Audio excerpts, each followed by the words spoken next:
সংসারের প্রত্যেক দিনের একই রকম কাজগুলো করতে করতে কিন্তু আমরা বোরিং হয়ে যাই আর কাজগুলো করতেও ভালো লাগে না। তাই প্রত্যেক দিনের কাজগুলোকে যদি আমরা একটু টিপস খাটিয়ে করি, কাজগুলো যেরকম সহজ হয়ে যাবে, সেই সঙ্গে কিন্তু আমাদের কাজগুলো করতেও এনার্জি আসবে। এমনই কিছু ছোট ছোট কিচেন টিপস আজকে তোমাদের সঙ্গে শেয়ার করব। চলো তাহলে টিপসগুলি দেখে। প্রথমেই যে টিপসটি শেয়ার করছি চা নিয়ে। চা কিন্তু আমরা প্রত্যেকেই খাই সকাল বিকালে। আমরা বাজার থেকে যখন চাটা কিনে নিয়ে আসি, আনার পর প্যাকেট থেকে ডাইরেক্ট কৌটোর মধ্যে ঢেলে নিই। কিন্তু বন্ধুরা, চায়ের মধ্যেও এমন কিছু ডাস্ট থাকে যেগুলো আমাদের শরীরে গেলে কিন্তু অনেক সময় সমস্যার কারণ হয়ে দাঁড়াতে পারে। তাই আমরা যখনই বাজার থেকে চা কিনে নিয়ে আসবো, এরকম কোনো চালনির ওপর রেখে দেখো চাটাকে যদি এইভাবে একটু চেলে নিই, তাহলেই দেখা যাবে চায়ের মধ্যে যে একেবারে পাউডারের মতো ডাস্টগুলো থাকে না, যেটা অনেক সময় আমাদের গ্যাস অম্বলের সৃষ্টির কারণ হয়, অনেকের হজমেও গন্ডগোল হয়, সেগুলো কিন্তু চায়ের থেকে খুব সহজেই বেরিয়ে যাবে। আর এই ডাস্ট সমেত যদি আমরা চাটা খাই, তাহলে কিন্তু চায়ের যে উপকার তার থেকে ক্ষতিকারটাই আমাদের বেশি হবে। দেখো এই সামান্য পরিমাণে চার মধ্যে কতটা পরিমাণ ডাস্ট এখানে বের হচ্ছে। তোমাদের বাড়িতে যদি আরও বেশি পরিমাণে চা থাকে, তাহলে কিন্তু তার ডাস্টের পরিমাণটা আরও বেশি পরিমাণে হবে।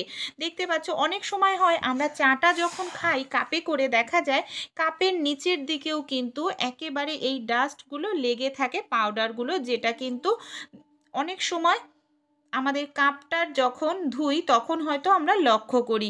তাই অবশ্যই যখনই তোমরা এইভাবে চেলে নেবে ডাস্টটাকে, তাহলে কিন্তু আলাদা হয়ে যাবে, এমনকি আমাদের শরীরে গিয়ে কোনো রকম ক্ষতি করবে না। আর এই চা পাতার যে এই গুঁড়ো বা পাউডারটা বের হলো, এটাকেও কিন্তু ফেলবো না, এটা কিন্তু ভীষণ উপকার। এটাকে তোমরা জলে ভিজিয়ে রেখে দিতে পারো 1 ঘন্টার জন্য। তারপর তোমরা গাছের গোড়ায় দিয়ে দিলে তাহলে কিন্তু খুব সার হবে, ভালো গাছ খুব তাড়াতাড়ি বেড়ে উঠবে, এমনকি ফুল ফল দেবে। আশা করছি টিপসটি কাজে লাগবে। চলো তাহলে পরবর্তী টিপসটি আমরা দেখে নিই। আমাদের বাড়িতে এরকম ধরনের অনেক কন্টেনার থাকে যেগুলো ঢাকনা হয়তো কোনো কারণে হারিয়ে যায়। এবার দেখো আমি নিয়ে নিয়েছি পুরনো একটি টুপি। যে কোনো পুরনো টুপি যেটা নষ্ট হয়ে গেছে, সেরকম পুরনো টুপি ব্যবহার করতে পারো। এই পুরনো টুপিটাকে এইভাবে দেখো আমি এই কন্টেনারের মধ্যে দিয়ে দিচ্ছি এবং টুপির ভেতরের অংশটাকে এইভাবে আমি কন্টেনারের ভেতরে ঢুকিয়ে দিলাম। আর এইভাবে দেখো আমি সেট করে নিলাম। তাহলেও কিন্তু দেখো বাইরে থেকে বোঝাও যাচ্ছে না আমাদের কন্টেনারটা। আর দেখো টুপিটাও আমাদের কিন্তু কাজে লেগে যাচ্ছে। তাহলে এটাকে আমরা কি কাজে ব্যবহার করব, চলো তাহলে আমরা দেখে নিই। আমাদের রান্নাঘরের যে ছুরি, কাঁচি, গ্রেটার, এগুলোর তো প্রয়োজনই হয়। এগুলোকে আমরা অনেক সময় এখানে সেখানে রেখে দিই, যখন দরকার খোঁজাখুঁজি করতে লাগে। কিন্তু এরকম ধরনের একটি কন্টেনার যদি তৈরি করে নিই, তার মধ্যে রেখে দিই, একটি নির্দিষ্ট জায়গায় থাকবে, দেখতেও সুন্দর লাগবে। আর ছুরি কাঁচির মধ্যে যদি কোনো জল থাকে, সেটা কিন্তু এই যে এখানে আমি টুপিটা ব্যবহার করেছি, টুপি কিন্তু অ্যাবজর্ব করে নেবে। দেখো কতটা সুন্দর লাগছে দেখতে। জিনিসটাও কিন্তু আমাদের পুরনো জিনিসটা কাজে লেগে গেছে। আশা করছি এই টিপসটি তোমাদের কাজে লাগবে। ভালো লেগে থাকলে আইডিয়াটি অবশ্যই একটি লাইক করো। পরের টিপসটি তাহলে চলো দেখে নিই। লঙ্কা তো আমরা প্রত্যেকেই খেয়ে থাকি, কিন্তু অনেক সময় হয় লঙ্কা আমাদের এতটা পরিমাণে ঝাল থাকে যে অনেক সময় কোনো তরকারির মধ্যে দিলে অতিরিক্ত ঝাল হয়ে যায়। আবার অনেকেরই সমস্যা থাকে, লঙ্কার দানা কিন্তু হজম হতে চায় না। যাদের কিডনির সমস্যা থাকে তাদের কিন্তু এই সমস্যাটা খুবই মারাত্মক ভয়ানক হয়ে যেতে পারে, এই একটি লঙ্কার দানাও। তাই কিভাবে খুব সহজেই লঙ্কার ভেতর থেকে আমরা দানাটা বের করতে পারবো, যাতে তরকারি অতিরিক্ত ঝাল হবে না, যারা অতিরিক্ত ঝাল খেতে পছন্দ করেন না, বা লঙ্কার দানা যাদের জন্য ক্ষতিকর। এইভাবে লঙ্কার মাথাটা কেটে যদি আমরা এইভাবে একটু ডলতে থাকি, দেখো কত সহজেই লঙ্কার দানাটা বের হয়ে যাচ্ছে। এখানে আমার যে লঙ্কাটা আছে এটা কিন্তু অতিরিক্ত ঝাল নয়, তাই আমি হাতে বের করে আপনাদের দেখাচ্ছি। যদি অতিরিক্ত লঙ্কার দানা ঝাল হয়ে থাকে, কখনোই হাতে বের করবেন না, তাহলে লঙ্কার দানা যেখানেই লাগবে জ্বালা করবে। কোনো পাত্রের মধ্যে এইভাবে বের করে নেবেন। কত সহজেই যতগুলো দানা ছিল লঙ্কার ভেতরে খুব সহজেই বের হয়ে গেল। এবার যদি লঙ্কাটাকে কোনো তরকারির মধ্যে দেওয়া হয়, তাহলে কিন্তু তরকারিটা অতিরিক্ত ঝাল কখনোই হবে না। আর এই পদ্ধতিতে যদি লঙ্কার দানা বের করা হয় না, লঙ্কার ভেতরে কিন্তু একটিও দানা থাকবে না। টিপসটি ভালো লেগে থাকলে অবশ্যই অ্যাপ্লাই করবেন। আশা করছি এই টিপসটি আপনাদেরও অনেক কাজে লাগবে। তাহলে চলুন আমরা পরবর্তী টিপসটি দেখি। এখানে আমি নিয়ে নিয়েছি একটি পন্স। এরকম ধরনের পন্স কিন্তু আমাদের বাড়িতে প্রত্যেকেরই কম বেশি থাকে। এখানে আমি সামান্য অংশ একটু কেটে নিয়েছি। এই পন্সটাকে তাহলে কি কাজে ব্যবহার করব চলুন আমরা দেখে নিই। সবার প্রথমে এখানে আমি নিয়ে নেব কিছুটা পরিমাণ ডবল টেপের সেলুটেপ। ডবল টেপের সেলুটেপ এইভাবে পন্সের যে কোনো এক পাশে এইভাবে আটকে নেব। এইভাবে আটকে নিলে কিন্তু যে কোনো জায়গায় আমরা পন্সটাকে খুব সহজেই সেট করে নিতে পারবো।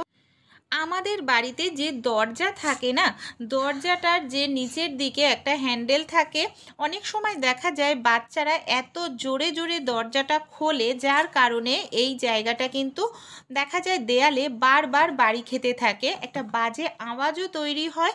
আর এইভাবে যদি বারে বারে বাড়ি খেতে থাকে অনেক সময় কিন্তু দেখা যায় দেয়ালটায় দাগ হয়ে যায়, এমনকি বারে বারে এইভাবে বাড়ি খেলে অনেক সময় টাইলস কিংবা দেয়ালেও অনেক সময় ফাটল ধরতে থাকে। তাই এইভাবে যদি আমরা এখানে একটি পন্স লাগিয়ে নিই তাহলে কিন্তু জোরে জোরে যতই দরজাটা খোলা হোক না কেন কখনোই কিন্তু দেয়ালে দাগ তৈরি হবে না, এমনকি বাজে আওয়াজও হবে না। পরবর্তী টিপসটি তাহলে চলুন দেখে নিই। এখানে আমি নিয়ে নিয়েছি একটি ওয়াইপার, আর এখানে আমি নিয়ে নিয়েছি একটি তাওয়ালে। এই তাওয়ালেটা আমি ঘর মোছার কাজে ব্যবহার করি। এই তাওয়ালেটার ঠিক মাঝখানটায় আমি এখানে ওয়াইপারটাকে এইভাবে রেখে নেব।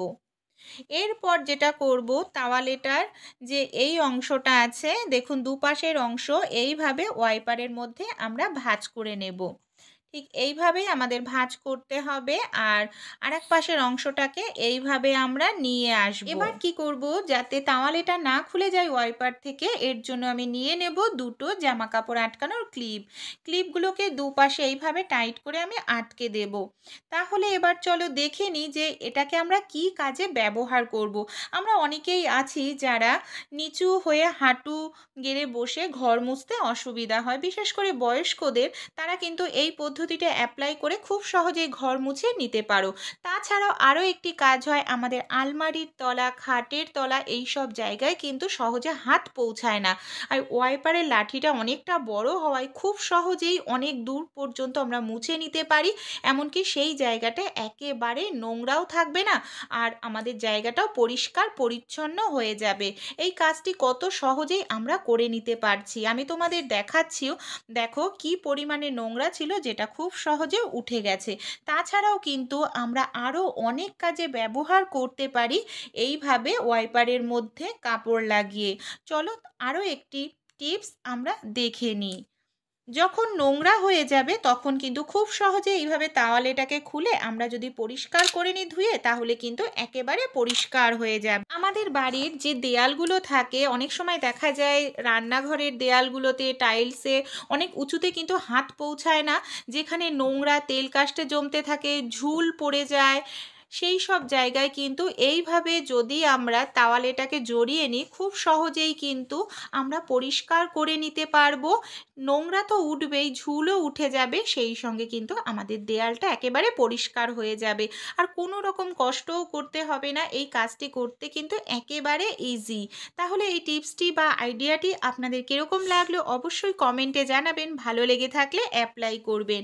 আশা করছি এই ছোট্ট আইডিয়াটিও আপনাদের অনেক কাজে আসবে।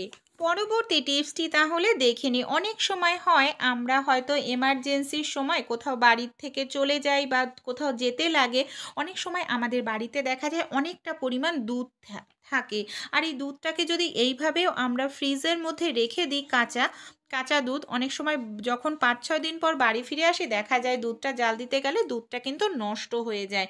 তাই কিভাবে রাখলে দুধটা আমাদের নষ্ট হবে না, এমনকি ফ্রেশ থাকবে, ভালো থাকবে।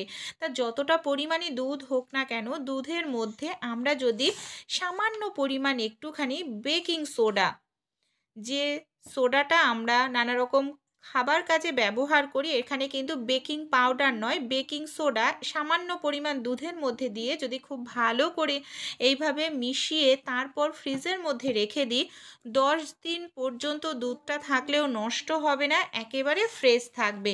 ছোট্ট টিপসগুলি অ্যাপ্লাই করে দেখবেন, আশা করছি টিপসগুলি আপনাদেরও অনেক কাজে আসবে।